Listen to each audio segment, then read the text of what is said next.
Assalamu alaikum students, I am Faiza Fahim. I am your maths teacher class 9th. Students, हम exercise 6.1 solve कर रहे हैं जिसमें हम एलसीएम और एचसीएफ की मदद से क्वेश्चंस को सॉल्व कर रहे हैं। आज इस लेक्चर में हम एक्सरसाइज 6.1 के क्वेश्चन नंबर 9, 10 और 11 को सॉल्व करेंगे। तो चलते हैं वाइट बोर्ड की तरफ।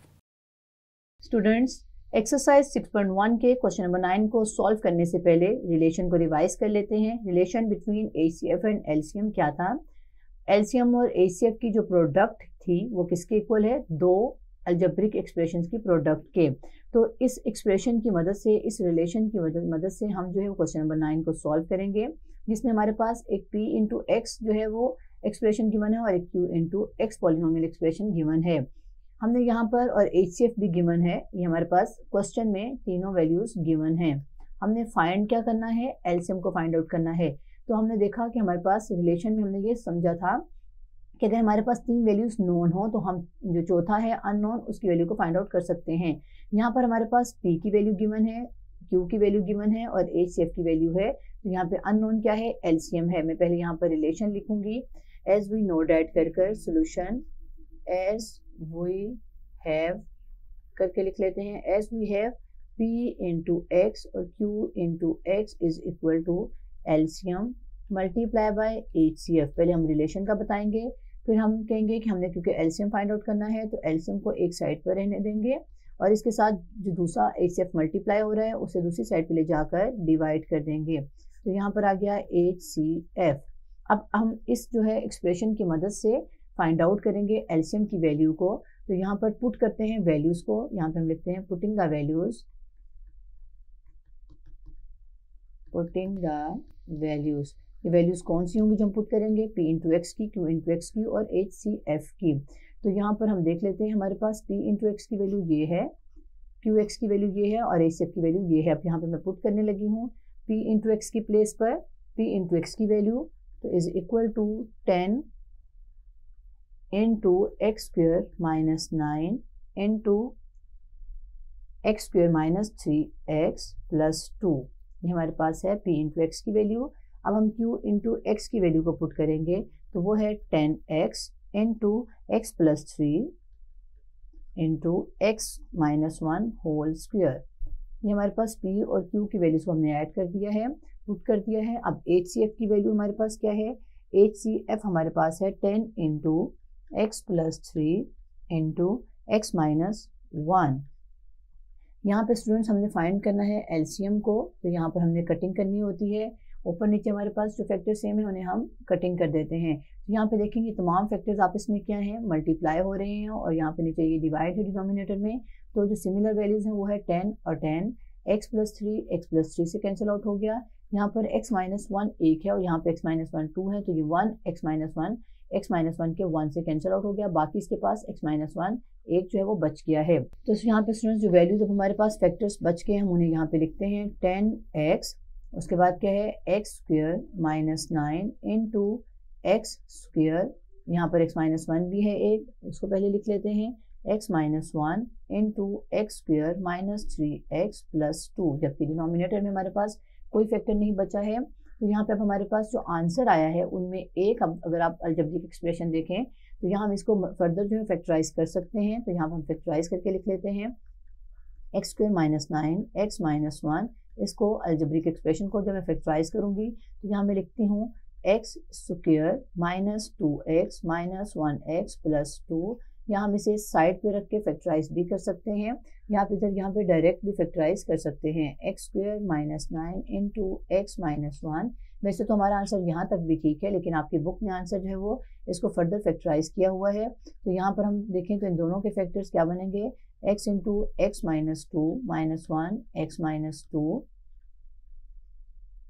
10x into x square minus 9 into x minus 1 into, यहाँ पर इन दोनों टर्म में से कॉमन है x माइनस 2 और बाकी बचता है x माइनस 1। तो ये अब हमारे पास जो है x माइनस 1 2 है, तो मैं यहाँ लिख सकती हूँ 10x into x square minus 9 into x minus 1 whole square, यानी 1 और 1 इन दोनों को मैंने ऐड करके यहाँ पे 2 कर दिया है x माइनस 2।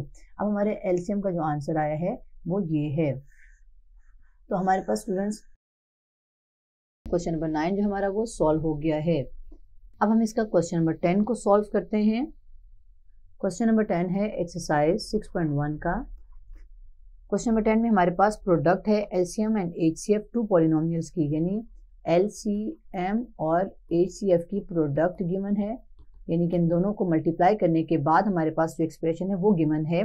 तो वो क्या है, x + 3 whole square into x - 2 और इंटू x + 5। ये हमारे पास दोनों जो एलसीएम और एचसीएफ का प्रोडक्ट है वो ये है, ये बुक में गिवन है आपकी। और अगर हमारे पास एक पॉलिनोमियल जो है वो ये है, पॉलिनोमियल की वैल्यू भी गिवन है यहाँ पर, उसको मैं लेट कर लेती हूँ। एक पॉलिनोमियल जो है वो p इंटू एक्स है और उसकी वैल्यू हमारे पास है x + 3 into x - 2 and the second polynomial, उसको भी लेट कर लेते हैं कि वो q इंटू एक्स है और उसकी वैल्यू क्या है हमारे पास x² + kx + 15। हमने फाइंड करना है यहाँ पर k की वैल्यू को। यहाँ पे स्टूडेंट्स अगर आप देखें तो हमने जो अभी एक्सप्रेशन में अभी हमने जो रिलेशन देखा था जिसके मुताबिक यहाँ पर तीन नहीं, तो स्टूडेंट्स अगर आप यहाँ पे रिलेशन को देखें तो अगर हमारे पास तीन जो है वो नॉन हो एक्सप्रेशंस, तो हम चौथे एक्सप्रेशन की वैल्यू को फाइंड आउट कर लेते हैं।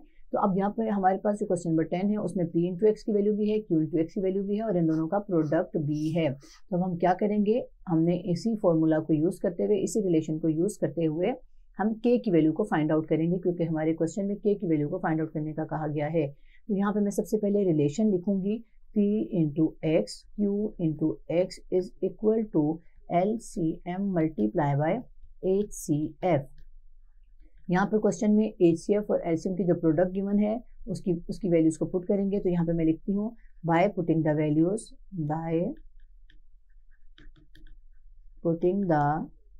वैल्यूज, किस में वैल्यू पुट करनी है, हमने इस अपने रिलेशन में वैल्यू को पुट करना है। और वैल्यूज क्या है, x + 3 whole square is equal to x + 3 whole square into x - 2 और x + 5 है।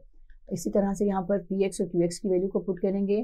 तो px की वैल्यू है x + 3 इंटू x - 2 और दूसरे वाले जो qx है जिसको हमने यहाँ पर लेट किया हुआ है qx, तो वहाँ पर उसकी वैल्यू है x² + kx + 15।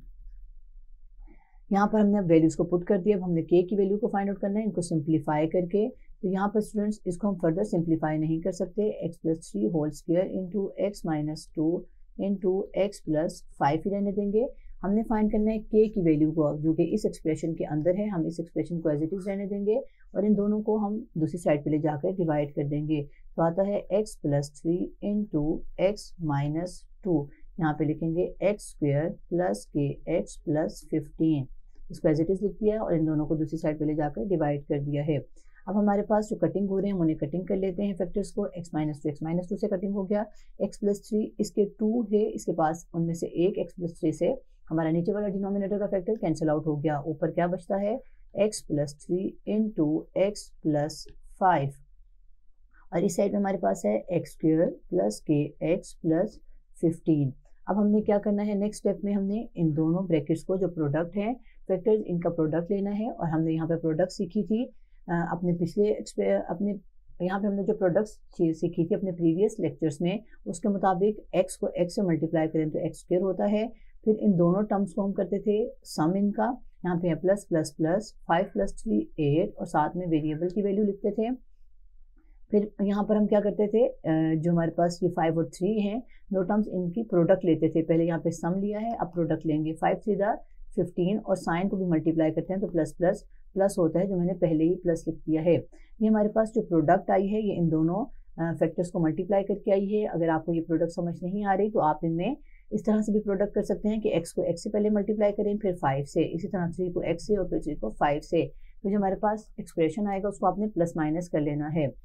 यहाँ पर अब हम फर्दर इसको सॉल्व करते हैं कि x + 15। अब हमने क्या करना है स्टूडेंट्स, कि x की वैल्यू को फाइंड आउट करना है। तो बाकी जितनी भी टर्म्स हैं हम उसे दूसरी साइड पे ले जाते हैं। kx = x² + 8x + 15। यहाँ पे x² पॉजिटिव है, दूसरी साइड पे आके माइनस हो जाएगा। इसी तरह ये प्लस 15 है, दूसरी साइड पर आकर -15 हो गया। अब हमने इन्हें सॉल्व करना है जो सिमिलर टर्म्स हैं। तो x² के साथ कैंसिल आउट हो गया क्योंकि एक प्लस है एक माइनस है। इसी तरह से 15 प्लस है और एक माइनस है, बाकी बचता है 8x और इस साइड पर है kx। अब हमने स्टूडेंट्स चूँकि के की वैल्यू को फाइंड आउट करना है तो एक्स यहाँ पर मल्टीप्लाई है, दूसरी साइड पे ले जाकर डिवाइड कर देंगे तो हमारे पास एक्स एक्स से कैंसिल आउट हो गया। तो हमारे पास किसकी वैल्यू आ गई है, के की, जो कि है 8। ये हमारे क्वेश्चन नंबर 10 का आंसर है। स्टूडेंट्स हमारे पास जो क्वेश्चन नंबर 11 है 6.1 का, वो रिलेटेड है to the application of HCF, जिसे हमने HCF के कॉन्सेप्ट को समझते हुए बताया था। एप्लीकेशन ऑफ HCF, इस HCF की जो एप्लीकेशन है, ये मैंने आपको जब HCF के बारे में, हाईएस्ट कॉमन फैक्टर के बारे में इसका कॉन्सेप्ट दिया था, तो वहाँ पे भी मैंने इसकी एक एप्लीकेशन बताई थी जो रोड्स की मदद से बताई थी। यहाँ पे भी हमारे पास जो क्वेश्चन नंबर 11 है, ये एप्लीकेशन है HCF की। इसमें कहता है कि वकास जो है वो डिस्ट्रीब्यूट करना चाह रहा है 128 बनानास को एंड 176 एप्पल्स को। ये दो उसके पास जो है वो क्वांटिटीज हैं, 128 और 176 एप्पल्स हैं। और यहाँ पर वकास क्या करना चाह रहा है, इन दोनों को इक्वली जो है वो डिस्ट्रीब्यूट करना चाह रहा है, इक्वली अमंग चिल्ड्रन। अब उसने ये देखना है कि यहाँ पर जो एप्पल और बनाना जिसको उसने इक्वली डिस्ट्रीब्यूट करना है, वो कितने नंबर ऑफ चिल्ड्रन होंगे। तो हमने हाईएस्ट नंबर ऑफ चिल्ड्रन जो है वो फाइंड आउट करने हैं, जिसमें हम ये बनानास और एप्पल डिस्ट्रीब्यूट कर सकते हैं। तो हम स्टूडेंट्स इसको करते हैं HCF की मदद से फाइंड आउट, यानी हम 128 के फैक्टर्स लिखेंगे पहले और फिर 176 के। इनसे हम हाईएस्ट कॉमन फैक्टर निकालेंगे, जो कि हमारे जो चिल्ड्रन है, हाईएस्ट नंबर ऑफ चिल्ड्रन जिनमें हम ये डिस्ट्रीब्यूट कर सकते हैं, उनकी तादाद होगी। तो 128 के फैक्टर्स बनाएं तो आता है 2 6 12, 2 4 8, 2 3 6, 2 2 4, 2 1 2, 2 6 12, 2 8 16, 2 4 8 एंड 2 2 4, 2 1 2। तो यहाँ मैं लिख सकती हूँ 1 2 3 4 5 6 7 है हमारे पास 2, 1 2 3 4 5 6 एंड 7। इसी तरह से 176 की जो है वो फैक्टर्स बना लेते हैं। 176, 2 8 16, 1 कैरी, 2 8 16, 2 4 8, 2 4 8, 2 2 4 एंड 2 1 2 और 11 1 11। तो हमारे पास 176 के फैक्टर आ गए। 1 2 3 एंड 4 2 आ गए, 1 2 3 एंड 4 मल्टीप्लाई बाय 11। यहाँ पे स्टूडेंट्स जो मैं HCF फाइंड आउट कर रही हूँ, ये मैं बाय फैक्टराइजेशन कर रही हूँ। HCF बाय फैक्टराइजेशन, हमारे पास डिवीजन वाला भी मेथड है HCF को सॉल्व करने का, वो भी आप यहाँ पर यूज़ कर सकते हैं। यानी कि 176 को अंदर रख के 128 के साथ डिवाइड करके, जिस तरह हमने डिवीजन में किया था।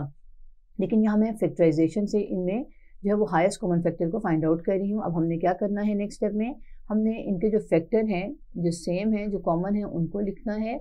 उनको मैं यहाँ सर्कल करूँ तो हमारे पास जो 4 2 हैं, ये क्या है, कॉमन है।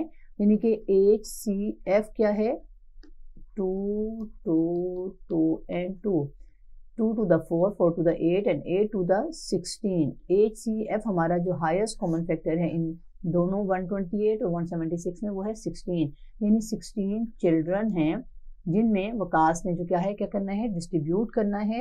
ये 16 children are the highest number of children, highest number of children, number of children है जिनमें वो इक्वली डिस्ट्रीब्यूट करेगा अपने बनानास और एप्पल्स को। हम देखते हैं, अब ये भी चेक कर लेते हैं। वैसे तो हमारा आंसर आ गया है 16 चिल्ड्रन, क्योंकि उसने सब चिल्ड्रन के बारे में पूछा था। यहाँ हम ये देख लेते हैं कि कितने जो है वो एप्पल्स और बनानास जो है वो डिस्ट्रीब्यूट करेगा।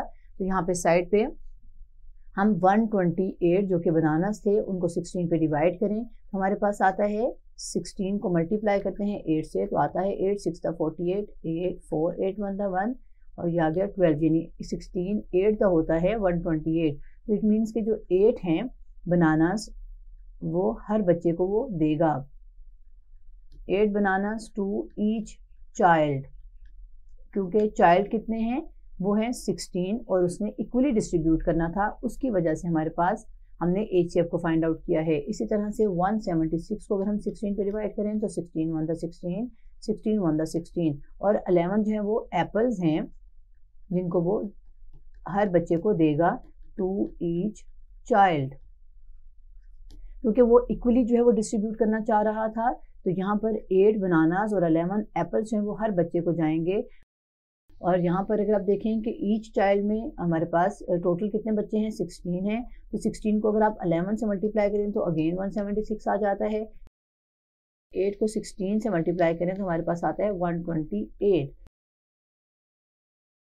तो यहाँ पर हम कह सकते हैं कि हमारे पास जो 16 है, यहाँ पे देखें तो क्या है, ये हाईएस्ट कॉमन फैक्टर है 176 और 128 का, तो यानी 16 चाइल्ड हैं।